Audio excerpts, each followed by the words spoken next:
Hi students, here is a new chapter for you for class 10th. This is a poem titled Ozymandias written by P.B. Shelley.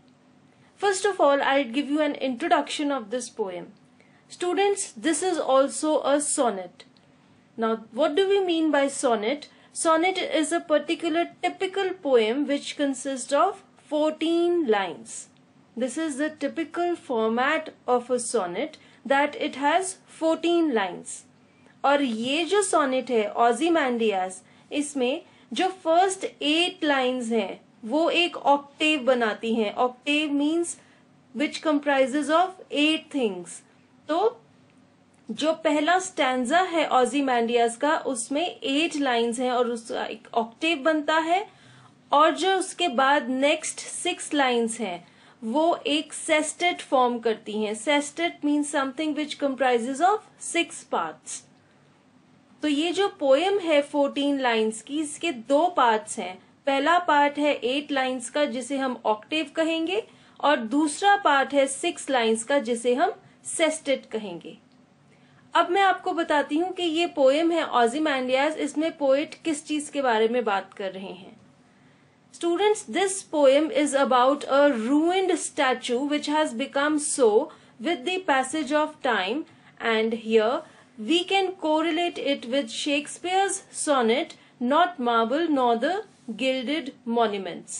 ये जो Shakespeare का sonnet है ये आपने as poem number 3 पढ़ा था, Not Marble Nor the Gilded Monuments, और इसमें शेक्सपियर ने भी यही बात की थी कैसे टाइम है जो वो मार्बल्स और गिल्डेड मॉन्यूमेंट्स को रूइन कर देता है, उनको डिस्ट्रॉय कर देता है.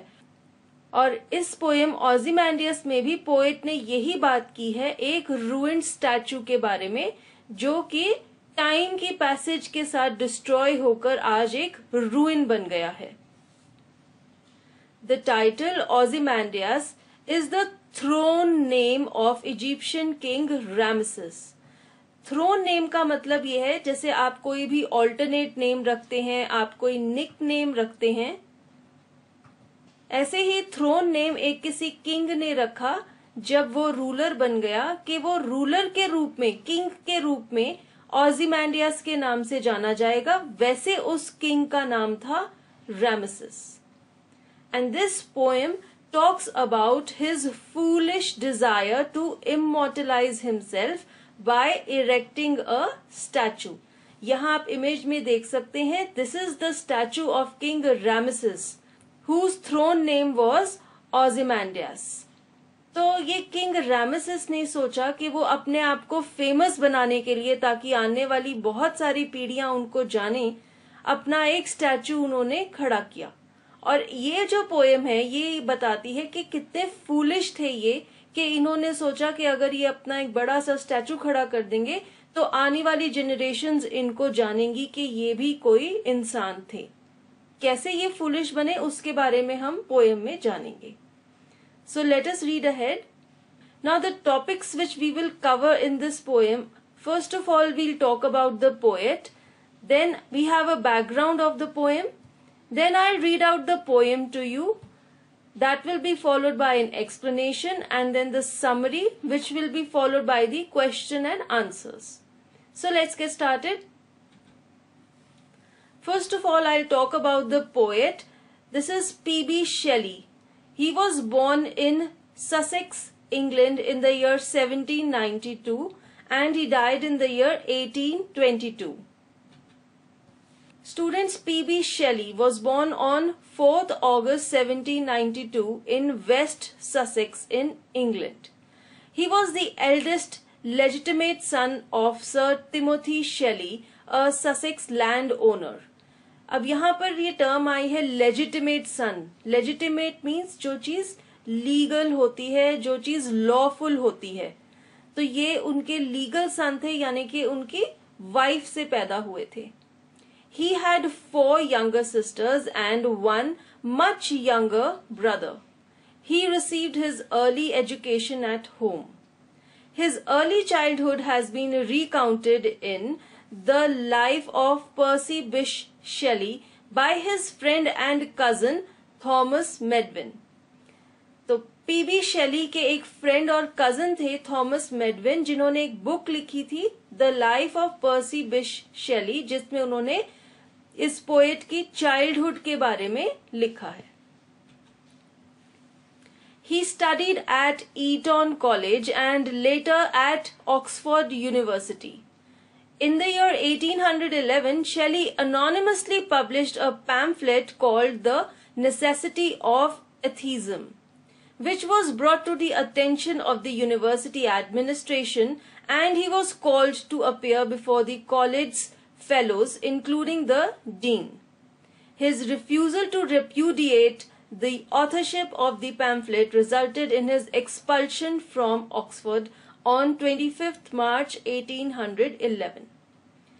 अब पीबी शेली ने एक पैम्फलेट मीन्स एक पेपर पब्लिश किया जिसका टॉपिक था the necessity of atheism. Atheism means not to believe in God, disbelief in God. ये टॉपिक था उस पैम्फलेट का जो पीबी शेली ने लिखा जब वो ऑक्सफोर्ड कॉलेज में थे। अब उनका जो यूनिवर्सिटी एडमिनिस्ट्रेशन थी वो अगेंस्ट थी इस चीज के, और उन्होंने उनको कहा कि आप इस डॉक्यूमेंट को वापस ले लीजिए, रेप्यूडिएट कर दीजिए, मींस इसको कैंसिल कर दीजिए। But PB Shelley refuse to do so, वो उन्होंने मना कर दिया कि वो ऐसा नहीं करेंगे, और उसकी वजह से उन्हें ऑक्सफोर्ड यूनिवर्सिटी से निकाल दिया गया। These are the prominent works written by the poet. He wrote many short stories, essays, poems, out of which the best known are Ozymandias, Ode to the West Wind, The Cenci, Adonis, Prometheus, Unbound, to name a few. तो PV शेली की बहुत सारी famous short stories, essays और poems हैं, और उनमें से कईयों के नाम यहाँ पर दिए हुए हैं, आप देख सकते हैं। ये वो बुक्स हैं जो पीबी शेली ने लिखी हैं। Now let us go to the background of the poem. The poem is a sonnet which was written in the year 1817. अब मैंने आपको पहले भी बताया है कि सोनेट क्या होता है। दिस इज अ पोएम जिसका एक टिपिकल फॉर्मेट है, उसमें 14 लाइंस होती हैं। और ये जो पोएम है ऑजिमांडियस, इसमें फर्स्ट 8 लाइंस का एक ऑक्टेव है, और जो बाकी की 6 लाइंस हैं उनका एक सेस्टेट बनता है।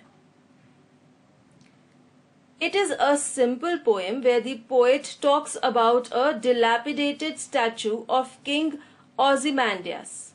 He highlights that the statues built by the royal men in order to be immortalized are not permanent. These get destroyed and ruined with the passage of time. The power and money of these rulers do not help in getting them name and fame. The poet says that time is very powerful and it destroys everything. The scattered pieces of these statues are a mockery at the mighty and the proud rulers who built them. अब यहाँ पर students जो word है dilapidated, इसका मतलब है कोई चीज जो टाइम के साथ खराब हो जाती है, टूट जाती है, डिस्ट्रॉय हो जाती है, उसको हम dilapidated कहते हैं। तो यहाँ पर इस पोएम में पोएट ऐसे ही एक डिलैपिडेटेड, एक रूइंड स्टैचू के बारे में बात कर रहे हैं, जो कि है किंग ऑजिमांडियास का स्टैचू। और वो यहाँ पर ये चीज बता रहे हैं कि जो स्टैचूज बनाए जाते हैं रॉयल मैन द्वारा, royal man means the Kings, वो स्टैचूज क्यों बनाते हैं? ताकि उनको आने वाली पीढ़ियां, आने वाली जेनरेशंस हैं जो, वो याद रखें और वो इमॉर्टल बन जाएं, यानी कि उनका नाम आने वाली बहुत सारी जेनरेशंस को पता चले। लेकिन ये जो स्टैचूज हैं ये परमानेंट नहीं होते हैं, ये टाइम के साथ रूइन बनकर डिस्ट्रॉय हो जाते हैं। तो जो पावर और पैसा है इन किंग्स का, ये इनकी हेल्प नहीं करता कि वो बहुत देर तक याद रहे लोगों की मेमोरी में। और पोएट ये कहता है कि जो टाइम है वो बहुत ज्यादा पावरफुल है, क्योंकि टाइम के साथ हर चीज डिस्ट्रॉय हो जाती है, मीन्स हर चीज एंड हो जाती है। इन स्टैचूज के जो टूटे हुए टुकड़े हैं वो आज भी वहां पर गिरे हुए हैं और वो मजाक उड़ा रहे हैं इन किंग्स का, इन माइटी और प्राउड रूलर्स का जिन्होंने इनको बनाया था। क्योंकि इन माइटी और प्राउड रूलर्स ने ये स्टैचूज इसलिए बनाए थे, ये सोच करके इसका सबूत है कि कितने ज्यादा ताकतवर हैं ये रूलर्स। लेकिन आज तो वो टूट गए हैं, टूटकर इधर उधर बिखरे गिरे पड़े हैं और इन राजाओं पर हंस रहे हैं जिन्होंने इनको बनाया था। Now let us read the